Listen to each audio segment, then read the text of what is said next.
Hello, and welcome to Bitesized Podcast. I'm your host, Andalee.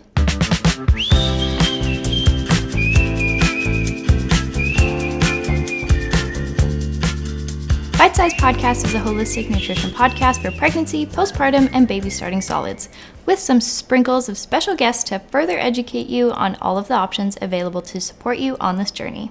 In a much anticipated episode, we are going to discuss the options available to you to feed your baby. That means purees, spoon feeding, and baby-led weaning. So let's start with the classic purees. I'm sure this is how the majority of us were fed. Obviously, this is when you throw whatever you want to feed your baby into a blender until it looks like mush, and voila. So let's talk about consistency. If choosing purees, it's best to start with smooth, runny purees. You'll want to aim for a smooth, soup-like consistency. Your baby will likely suck these off of a spoon, much like they suck to get breast milk. This is obviously an easy and natural jump and will feel a bit more familiar to them. To thin purees, there are a few things that can be used. If you have stored breast milk or formula still, these are going to add additional nutrients and make a nice creamy consistency. Similarly, adding bone broth will also provide additional nutrients, protein, collagen, and flavor. If you've steamed vegetables, you can also use the water that came from them, as some nutrients leach out of the vegetables, so adding this water to thin purees will add some nutrients back in as well. Though certainly not as much as breast milk, formula, or bone broth. You can also do filtered water or caffeine-free herbal tea. Some herbal teas have some healing properties for certain conditions, such as constipation, which we will definitely be getting into at some point as well. After some time with runny, smooth purees, babies can move on to chunky purees. As babies age, their gag reflex actually moves further back in their mouths. This is a safety mechanism against choking, which is obviously beneficial when starting solids.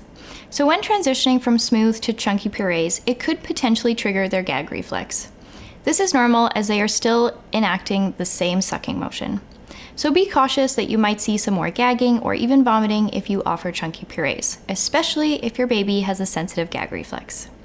Just keep an eye and know your baby. You might want to wait on chunky purees. Chunky purees can potentially also delay the developmental benefits of self-feeding. Sometimes, because of the new gagging, parents can believe that their baby might not be ready for finger foods because they can't handle chunky purees. Unfortunately, chunky purees are just more likely to cause gagging than safely sized finger foods because of the sucking motion.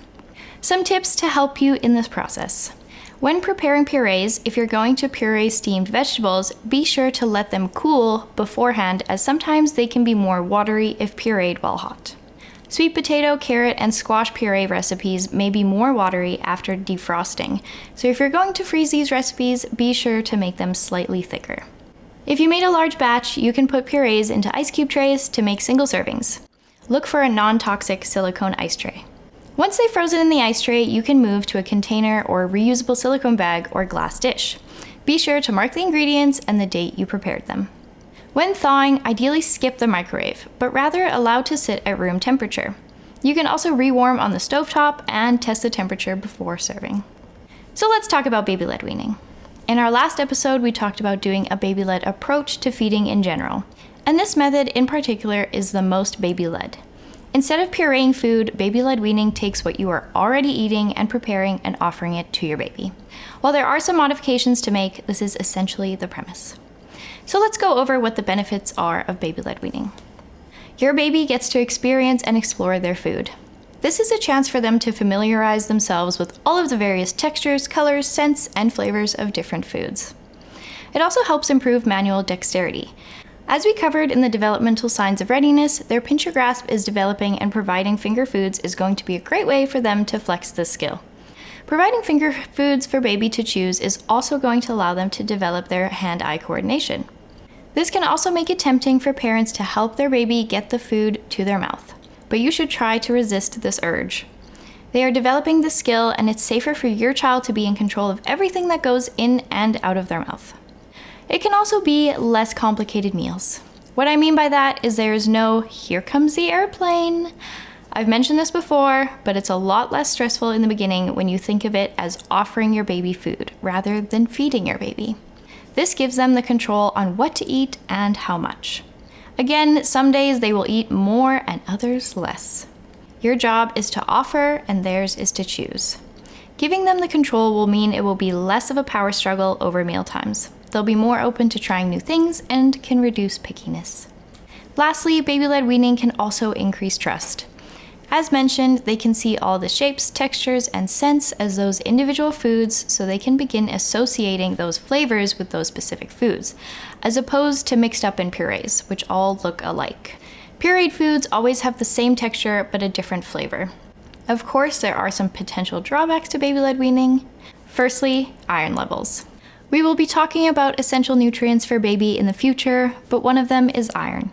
At 6 months, a baby's iron needs are even higher than those of a grown adult man. A baby at 6 months needs 11 milligrams a day, while a man needs only 8 milligrams a day.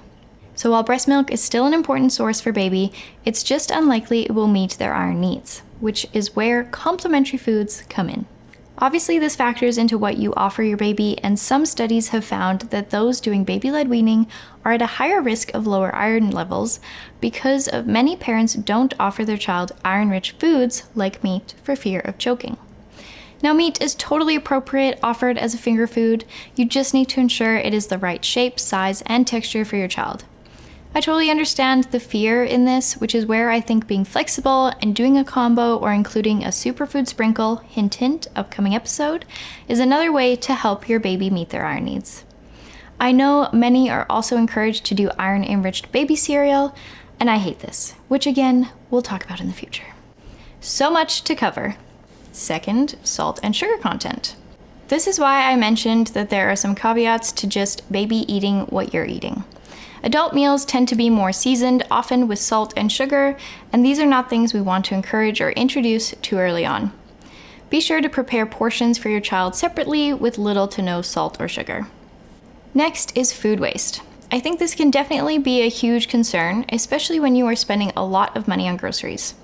I would say offer smaller portions to begin with, and again, as we are offering food and not feeding. If your child still seems hungry or interested, you can always give them more. It's also likely that healthcare practitioners, older parents, or friends aren't very supportive of this method because it sounds so new, or again, can be scary to some people.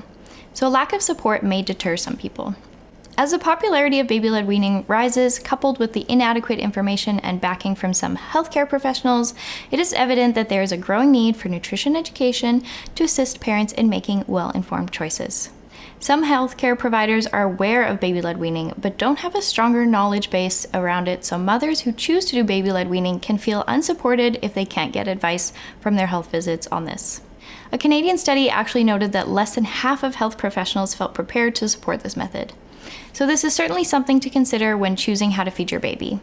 Fear and lack of support are also two big factors. Being improperly informed of baby-led weaning can cause anxiety, which can prevent parents from trying this. Among the top fears of parents are that baby-led weaning is a choking hazard, that their child will not have the ability to eat enough, or that they don't have the necessary motor skills to feed themselves. As for choking hazards, I've mentioned it before and I'll say it again. I would encourage parents in general to take a baby CPR course. Not just for the solids journey, but this is a very good skill to have, even just to feel a little less anxious. If you already know you are uncomfortable with gagging or vomit, then this might help you feel a bit more prepared. As we mentioned with the iron, nutrient needs can be very high during these months still. So remember that your child is likely still breastfeeding or formula feeding, so their nutrients can be met. But those first few weeks of solids are more about tasting, exploring, and exposing them to this new routine. When given the chance, they will start to become more independent and begin consuming what they need. Be patient through the process. As for the motor skills, this is a great way to help them develop them and embrace the mess, as we will get into. Cleaning up solid foods can definitely be more daunting than cleaning purees. Of course, we've all probably at some point in our life been told not to play with our food or witnessed some creative play around food as well. Again, I've mentioned this in another episode, but it's important to pay attention to your child and notice when their concentration and exploration of food turns to playing.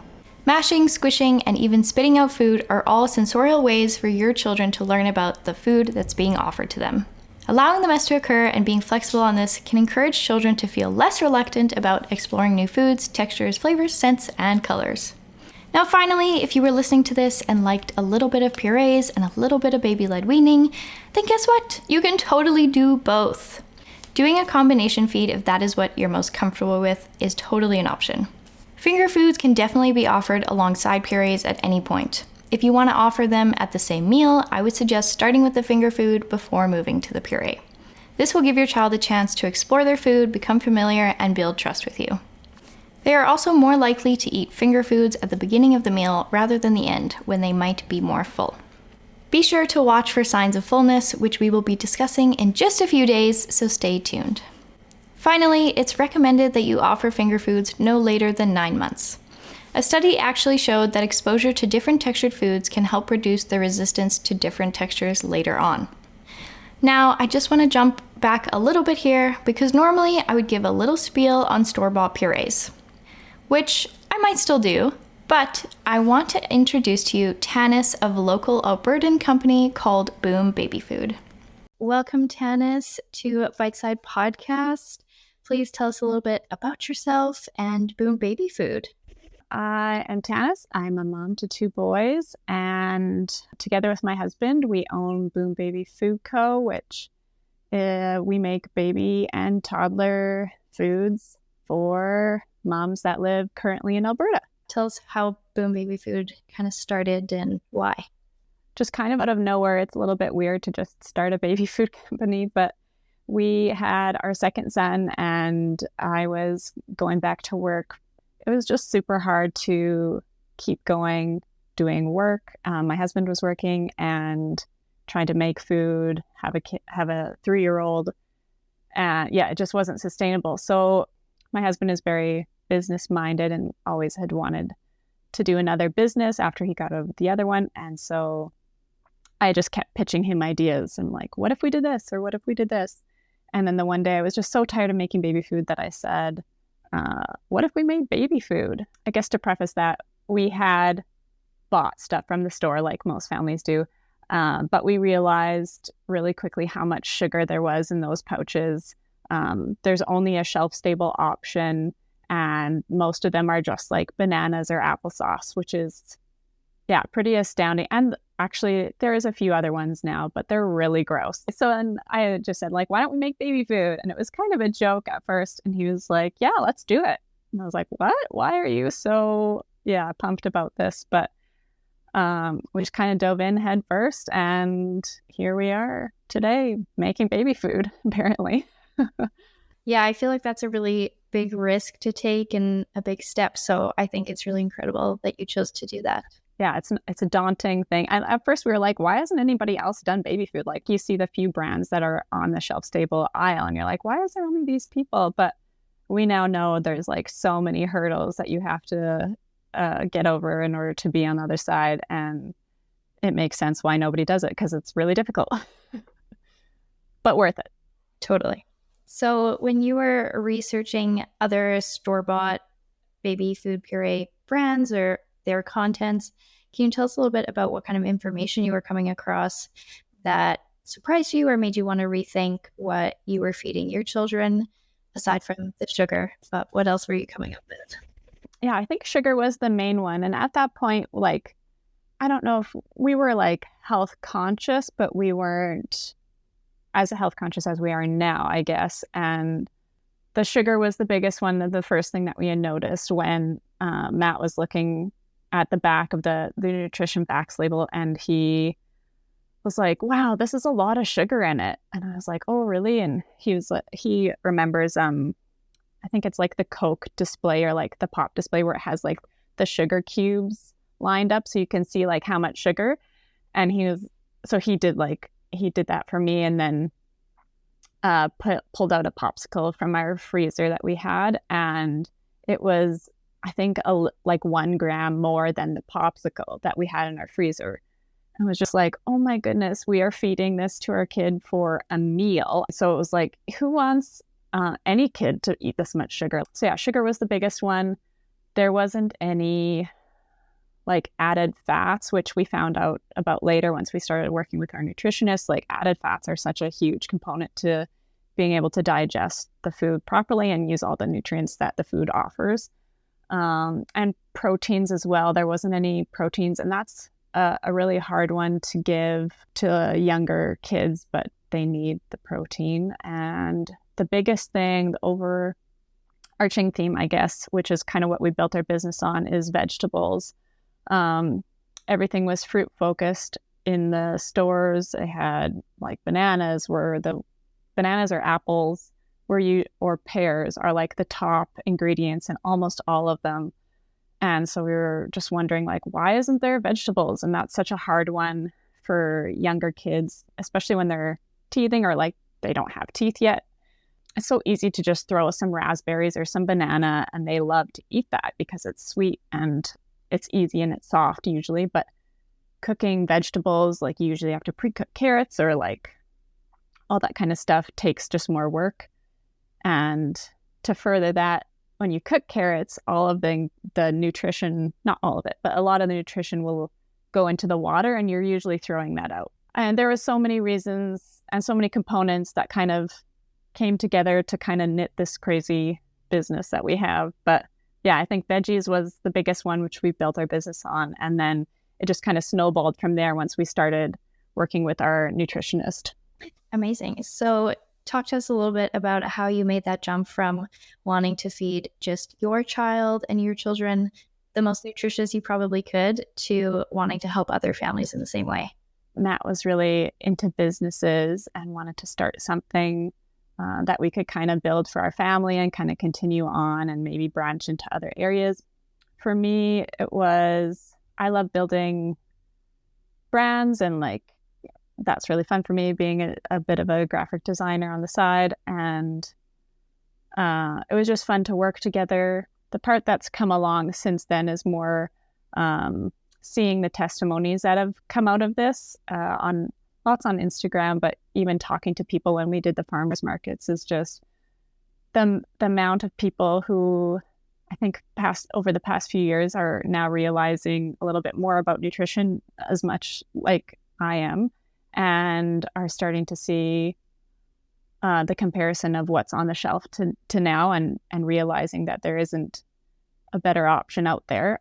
As a mom, it's really hard to leave your kids to go to work again, and whether it be by choice or by having to for your family financially, it's built for me over the years, or over this past year, like just a love of being able to help other people who have struggled with making it themselves. Yeah, to be able to have that offering for other people and hearing that it's helping other people, I think that one really, it makes me tear up almost every time that I read all those little testimonies that come in, which are just, yeah, it keeps your fire burning to keep going.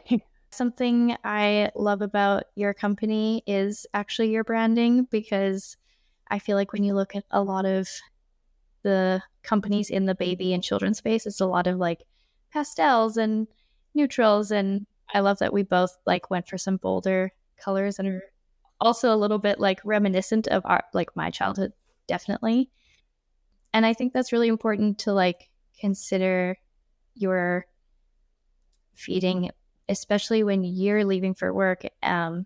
Whoever is feeding your child, you want to make sure that they have like the best tools to feed them as well. And I think that's something like I talk about a lot, is that, when you're even choosing the method of how to feed your child, it's not just like you who is going to feed your child too. Sometimes it's a grandparent or a babysitter or, daycare, whoever it is. And so having these options that you feel really good about taking and sharing and giving to your child, and feeling safe about someone else giving to your child, is also really amazing. Well, you started with purees. Was it simply because that was the method you chose to feed your son with, or was it easier to also make into a product and distribute? Yeah, probably both. It's kind of the main thing that you see out there, is all of the pouches are like a puree of some kind or a smoothie or whatever. Another reason was lots of babies don't get teeth for like until they're a year or sometimes over a year. And we use purees for a lot of things other than just the typical like, oh, your baby's starting food, like feed them this mushy stuff. But we actually think of it in a little bit more ways than just that. I hear lots of people say like, oh, my baby's past the puree stage. And I don't think it is a stage personally. Like our son, who's now almost 2, eats purees a lot of the time. Like if their mouth is sore or if they have an injury, our son falls a lot on his face. And so we just need an easy option for him to eat just for comfort, but also they're nutrient dense. So meaning they have a lot of the important nutrients in them and less water content, kind of like the shelf-stable pouches. Or when he started learning how to spoon feed himself, things like rice was really hard to keep on the spoon. And so we added pucks to our stir fry, or like whatever we were making for supper, we had just an extra boost of like carrots in a stir fry is a really great example, or to add them into like a hot soup or something, and it cools it off, or just helps everything stick to the spoon a little bit. And as well as like using reusable pouches, we sell those on our site, but we used reusable pouches a lot for going on trips, or if we had to go to the grocery store and I needed a little snack, we just threw some of the pucks into the pouch, and it was just a good option to have. And now we use them for our older kids' lunch to go to preschool. We throw some applesauce in a pouch, and it's kind of like a greener way to do pouches, in my opinion.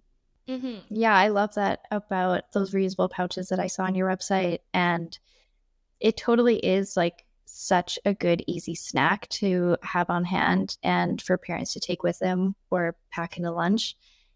You know, working at a preschool, I see those pouches a lot too. And I'm like, oh, it's so wasteful. So the reusable pouch plus the pre-prepped food, I feel like is such a good combo. And you're right, it still offers like a lot of nutritional value.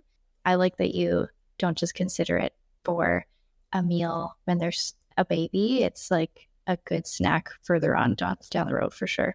As a mom, I'm always just like focused on like the thing at hand, and I don't tend to zoom out and see like, oh, what else could I use these for?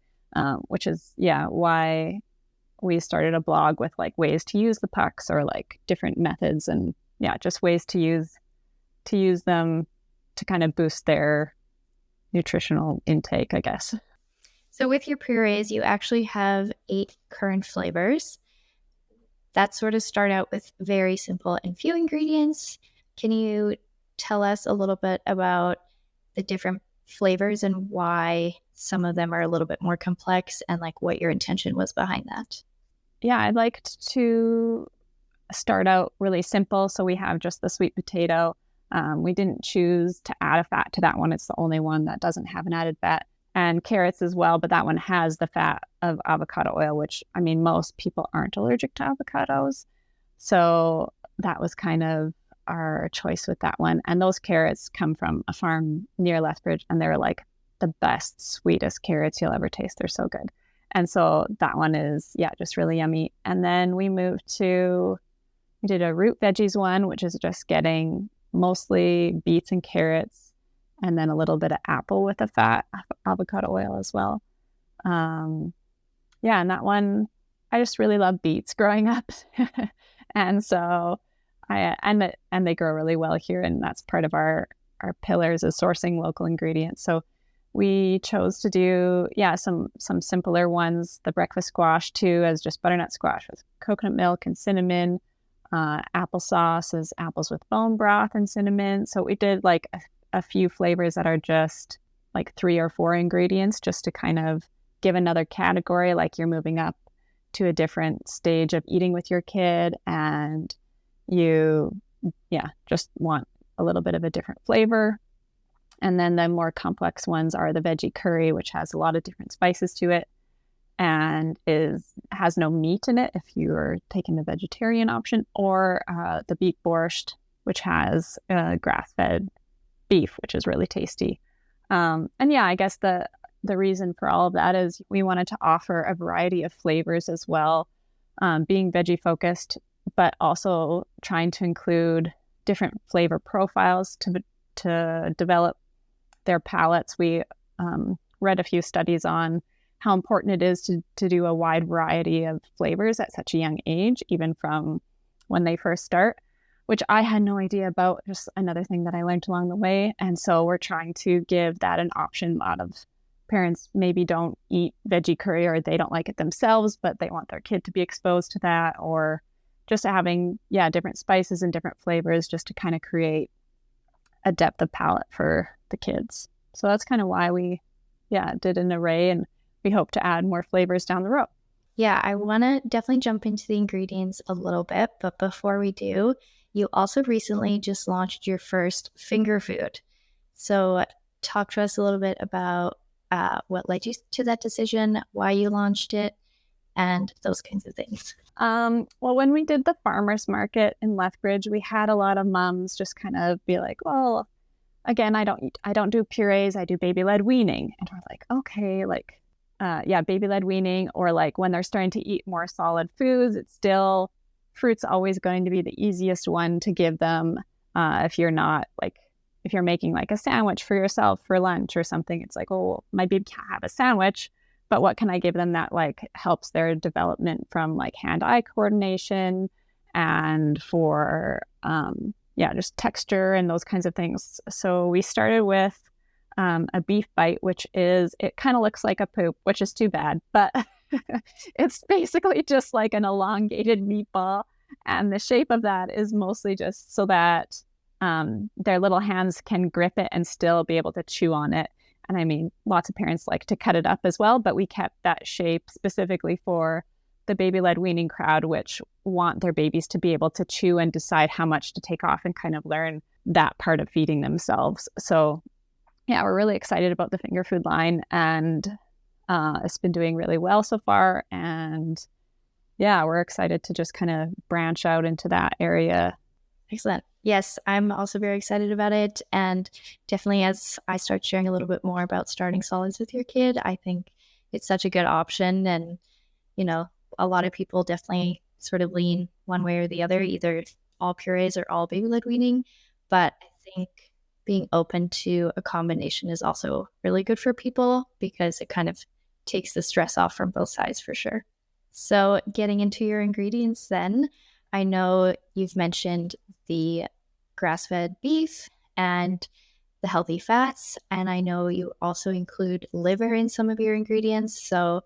And then you source local. So talk to us a little bit about why you chose to do that, why you think those sorts of ingredients are important, and what that also means for the nutrition of the children eating your food. I'm not a nutritionist, so I probably won't say as good as our nutritionist, Julia, would say, but she has helped us come a long way with just learning more about these things, which is great, and just incorporating them into our food. We made the recipes together. And using grass-fed beef as opposed to other beef. There's different vitamins that come from grass-fed beef, and you don't always know what the cattle was fed if they're not grass-fed, which could be, it's not a very pretty path to Google, but if you want to look that up, go for it, and you'll kind of see why we chose grass-fed beef for all of these recipes. And we source from a specific farm that chooses to do like regenerative farming and all that kind of stuff. And just the way they take care of their land and take care of their cattle, it's just a really beautiful way of ranching. And yeah, we just wanted to be able to support certain farms and be able to visit them and be like, how is the cattle being raised? How is it, like the whole process with it, just to ensure the ingredients were good ingredients and not just like something random that we found in the store for a sale price or whatever. And yeah, from that we make bone broth as well, which goes into the applesauce. And bone broth is just really good water, essentially. Like it pulls out all of the nutrients from the bones, like collagen, which helps like your growing joints, which is super important when you're a little baby and you're growing so fast. So yeah, the bone broth. What else did you say? Liver is learning more about liver. It used to be the first food that people would feed their babies. Liver is really high in a lot of different vitamins. I think it's been called like nature's most dense multivitamin. It's one of the best organ meats that you can eat, according to some studies. who eats liver, like nobody anymore. And so trying to incorporate some of those older things that people used to do back into recipes for not only for health, but just for like the taste of it and just getting used to different flavors. So yeah, liver is in the beef bites, and you can't taste it because we did a little trade secret trick to kind of make them taste really good. Yeah, and we just tried to look at different spices. Turmeric is in the veggie curry, which is really good for anti-inflammatory stuff. No, those are all really great. I know personally as a nutrition consultant, I was really happy looking at your ingredient list because healthy fats help children stay fuller for longer, so they're not asking for another snack in an hour. Like you said, liver is like extremely nutrient dense, and especially at around the 6-month mark when a lot of babies tend to start solids, their iron needs increase like an insane amount at that stage.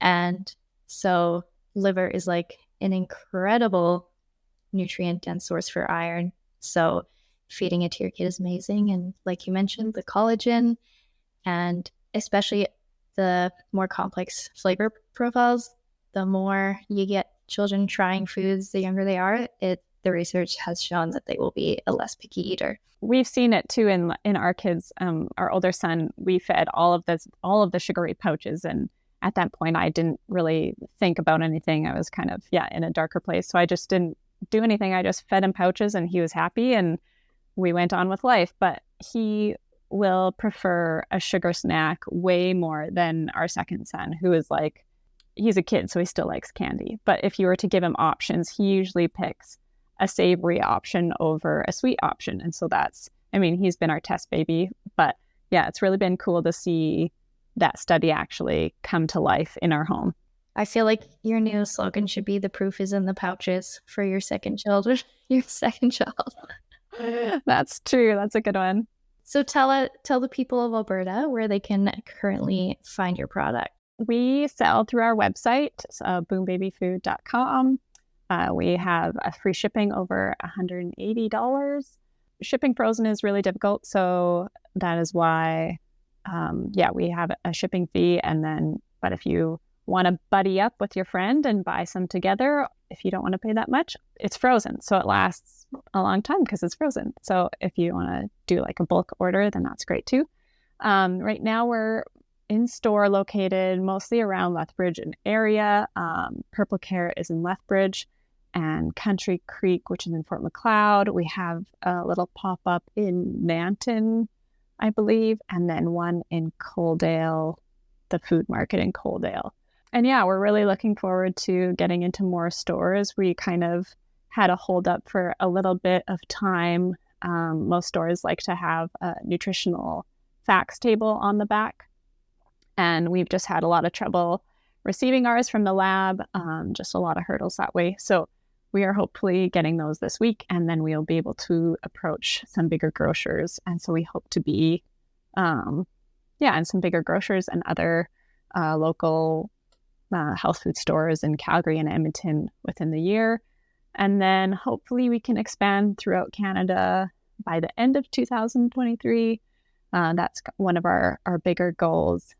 Yeah, that's very exciting news. Yeah. We are always wanting to do more recipes and different flavors. I do have a finger food that I have like everything for it. But we are held back on one little loophole. So that one is ready to launch except for one little thing. And so that'll be coming soon. And we want to also be able to do some snacky finger foods as well. Looking into a freeze-dried option, kind of like those little yogurt puffs that you can get, except not with yogurt. Because all of those things just seem, again, it's like you can just get yogurt melts and it's just all yogurts. And our kid had a dairy allergy, so we couldn't use those. Or the little puffs. I mean, everybody loves those puffs, but yeah, they're still sugary and they're starchy, and why isn't there other options out there? So that's kind of in the back of our minds on things to look forward to. Yeah, and that one I think would be a shelf-stable option, but not in a gross way. So yeah, we don't use preservatives, and we're kind of, like a few key pillars that we want to stand on, and that would be one of them, is to not have preservatives in our food. So yeah, it's difficult to find ways to kind of get this food out there, but I think we're chugging along, and I am confident that we'll be able to produce something that helps parents, in their little snacking adventures with their little guys. I'm hoping that there's a finger food coming with like sardines in it or something, because that's another really good omega-3 high fat, good for babies. We are an allergy-free facility, and fish being one of the big allergens. We don't do anything with that right now. Fair. And then lastly, please tell us where we can keep up with Boom Baby Food. Where can we find you on the internet and keep up with product launches and expansions into the rest of Canada? I'm mostly on Instagram. What's our handle? @BoomBabyFood. And then on our website, boombabyfood.com. We have a great newsletter system with blogs and giveaways, that kind of thing. So if you want to jump onto that. Thank you so much, Tanis, for joining me here today. I'm so excited. I love your product, and I think it's such a wonderful way for parents and families to keep nutrient-dense foods in the house when they're like short on time or need a quick snack or going on a picnic. I think it's incredible. So thank you so much. Thank you. Yeah, thanks for having me. Look forward to everything that you're doing, and it'll be great. I'm excited to share this with all of the people that follow me. Thank you again to Tanis from Boom Baby Food for joining Bitesized Podcast today.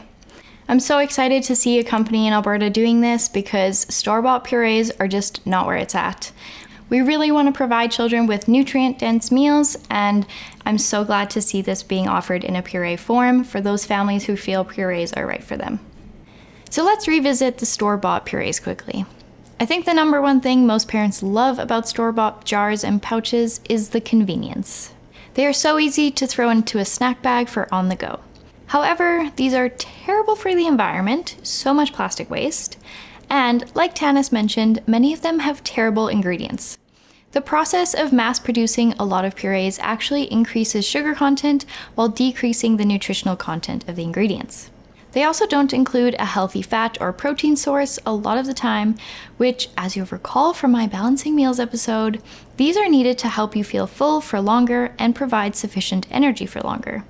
Lastly, a lot of these store-bought pouches require some form of preservative or chemical to make them shelf-stable for longer periods. Again, this is not something you want to include in your diet either.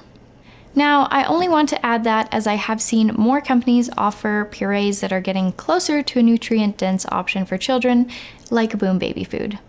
So I say all of that to encourage you to check the ingredient list and ensure that this is what you want to be feeding your children.